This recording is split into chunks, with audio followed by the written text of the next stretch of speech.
Eu tomei contacto com o mundo da moda através da ilustração de moda, mais propriamente do que propriamente com a criação de moda. Eu, na altura, em pré-adolescente, tinha um fascínio total por banda desenhada, por ilustração, e vi pela primeira vez na vida revistas de moda mais ou menos com 14, 15 anos e quis reproduzir aquilo que via nas campanhas que eram ilustradas, nomeadamente pelo António Lopes, que é um ilustrador fabuloso dos anos 80, e de certa maneira aquilo fez-me com que eu tomasse conhecimento que esse mundo existia e quis começar a reproduzir aquilo que via nessas revistas, mas com o meu traço, e foi assim que começou, pode-se dizer que foi assim o início da minha carreira enquanto designer de moda, foi através da ilustração e não propriamente da criação de roupa.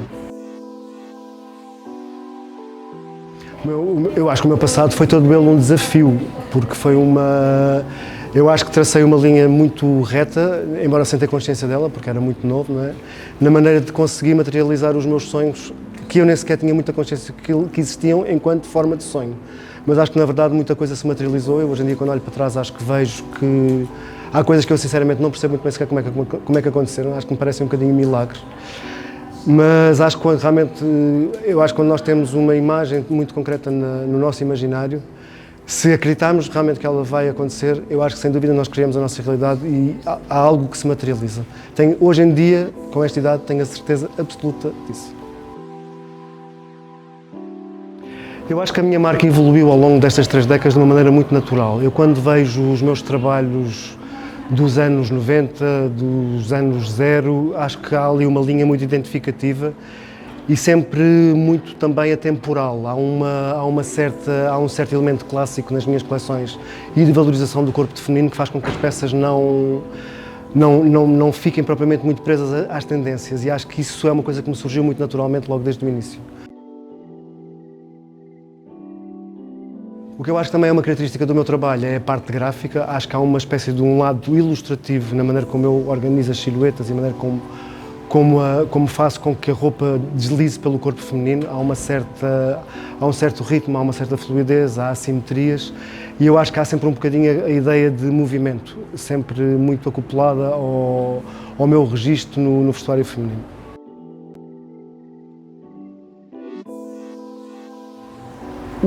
As minhas participações na Moda Lisboa, no Portugal Fashion ou na Paris Fashion Week foram sempre assim o momento áureo, o momento alto do meu trabalho, porque é aí que se materializou a ideia que me acompanha ao longo de cada semestre para fazer uma coleção. É um momento realmente que é um momento de muita adrenalina, em que eu tenho a minha visão completamente materializada, e é uma parte que é muito importante no trabalho de um criador de moda, eu acho, que é o momento do desfile. O design de malhas surgiu de uma maneira muito espontânea na minha carreira. O meu primeiro trabalho foi para uma marca que era a Jotex, onde eu fui diretor criativo durante 19 anos, portanto tive um percurso muito ligado às malhas tricotadas desde uma idade muito jovem, comecei com 20 anos na altura. E foi algo que eu acho que é muito valorizador, porque primeiro trabalha muito cor, que eu acho que também é um dos elementos fortes do meu trabalho. Dá para trabalhar muito bem a parte gráfica e também a parte de texturas, juntamente com um material que é, a seu tempo, extremamente prático, extremamente confortável, mas também pode ser encarado com uma sofisticação de design muito ligada à ideia de conforto, que é uma ideia que eu também gosto muito de trabalhar. Eu acho que a moda portuguesa tem uma questão muito séria, que eu não sei se é uma questão que alguma vez vai ser resolvida. Acho que nós somos essencialmente um país de serviços. Nós trabalhamos muito bem para outrem, mas temos muito medo de lançar os nossos próprios nomes, as nossas próprias ideias. E isso faz com que nós estejamos sempre num patamar em que não temos propriamente uma estrutura empresarial, não é? Nós temos a estrutura criativa, eu e os meus colegas, mas não temos propriamente uma aposta financeira com um fundo de capital extremamente elevado que possa dinamizar a marca de uma maneira mais ambiciosa, digamos assim. O processo de me tornar docente surgiu de uma maneira muito natural, porque eu, por acaso, foi uma coisa que tomei consciência ao elaborar o currículo para a universidade, que o meu percurso estava todo muito... Tenho praticamente 15 anos todos escritos da mesma maneira, só mudam as datas. E até achei, quando fiz aquilo, que isto está assim um bocadinho para o aborrecido, acho que se calhar precisa de uns desafios um bocadinho novos. E acho que os últimos anos têm sido uns anos particularmente difíceis, principalmente depois da era Covid. Foram anos que financeiramente foram anos muito difíceis de suportar, mesmo a nível de equipas, a nível da distribuição, a nível de mostrarmos as coleções, de participarmos em desfiles e em feiras e em showrooms fora, uma vez que tivemos completamente com as pernas cortadas entre 2000 e 2021. E foi uma coisa que acho que surgiu muito naturalmente, uma certa saturação de um lado e um certo fascínio do outro por desafios novos. E acho que isso está agora a ter os seus resultados e estou realmente muito contente com os mesmos.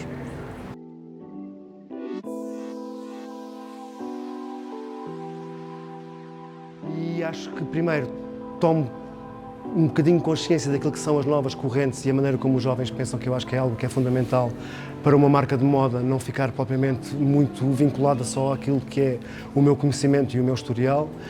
E acho que aquilo que eu ensino aos alunos, na sua essência, é muito a parte técnica. Eu não avalio propriamente uma parte estética. Há coleções que eu não gosto e há estilos que eu não gosto, mas sou capaz de valorizá-los exatamente da mesma maneira de alunos com estilos que são mais próximos do meu. O que eu lhes digo sempre é que a parte estética não é uma coisa que é muito subjetiva, a parte técnica é super objetiva. E eu acho que não há uma boa ideia materializada de uma maneira fraca. Portanto, o que eu lhes tento incutir logo desde o início é que tenham uma excelência a nível de execução e a nível de materialização das suas ideias. Eu quero que os meus alunos sejam curiosos, que é uma coisa que eu acho que não são muito ainda. Quero-lhes explicar imensa curiosidade, porque acho que a curiosidade é um elemento fundamental quando nós queremos atingir a excelência. E quero-lhes ensinar tudo aquilo que eu sei a nível técnico para nós conseguirmos materializar uma ideia. Nesta exposição eu acho que nós temos exemplos muito bons disso na medida que temos um exercício um pouco prematuro, mas onde os alunos já testaram de uma maneira engraçada todo um tipo de metodologias e todo um tipo de soluções que servem para materializar uma ideia. E a ideia agora é pegar nisso e levar a parte técnica até à exaustão, juntamente com uma parte conceptual e com uma parte criativa, também muito estimulada pela curiosidade. Eu acho que os valores como a inovação e a sustentabilidade estiveram sempre presentes, embora podiam não ter esses nomes, não é? Desde o início da minha carreira, por duas razões. Primeiro, se eu não inovasse, não conseguia vender, porque o meu mercado sempre gostou muito de novidade, tipo assim, a mesma narrativa, mas contada de maneiras diferentes. E a sustentabilidade sempre fez parte do meu exercício, porque primeiro sempre trabalhei com artesãos, sempre trabalhei com quantidades extremamente pequenas, com um artigo feito de uma maneira muito reduzida, muito pensada e pensada para durar, pensada para transitar o guarda-roupa não só na estação, mas eventualmente até através de uma geração. Daqui a 10, 20 anos, eventualmente, acho que pode ser uma surpresa. Eu acho que às vezes é um bocadinho difícil, eu não planeio muito, eu planeio sempre muito o presente ou o futuro a um prazo muito curto. Mas acho que eventualmente poderei estar mais ligado às artes plásticas. Eu já lancei em 2022 um livro de banda desenhada, que foi um desafio enorme, mas foi um desafio que me deixou um bocadinho vontade de ir um bocadinho mais longe. E tenho muita curiosidade com ilustração, não só com ilustração de moda, mas também com ilustração de uma maneira mais generalista.